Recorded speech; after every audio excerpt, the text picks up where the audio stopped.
Good evening to you, and thank you for joining us. I'm Rondrell Moore. $38 million are going to Illinois students facing housing insecurities. It comes after an announcement from the State Board of Education. News 10's Blake Dahlier is live in the studio tonight. He tells us how some local schools are planning to use the funds they're applying for.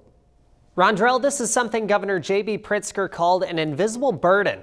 Through these funds, some local schools are in the beginning stages of planning how they'll use this money. Both Marshall and Casey Westfield schools say the concern is real for them. Marshall Community School Superintendent Kevin Ross says this problem hits at home.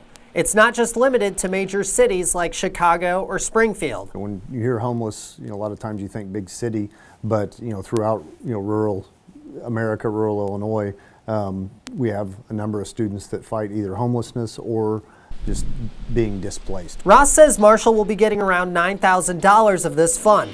1% of its students qualify. Ross says he's glad the state is helping out because a lot of students' support comes locally. We do a lot of things to help them out. Our community donates a lot to help them out. Our teachers go above and beyond to help those students out.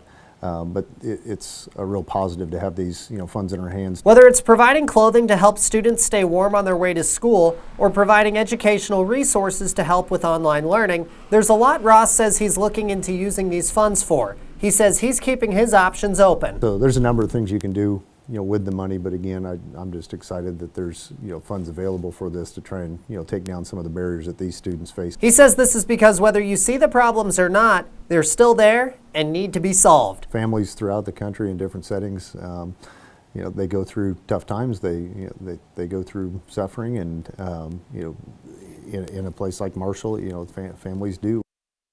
As far as other schools in the area, I did talk to Casey Westfield Superintendent Dr. John Julius on the phone Monday. He wasn't available to sit down with me, but he does say that they're reviewing options on how they can best suit their students. Rondrell, back to you.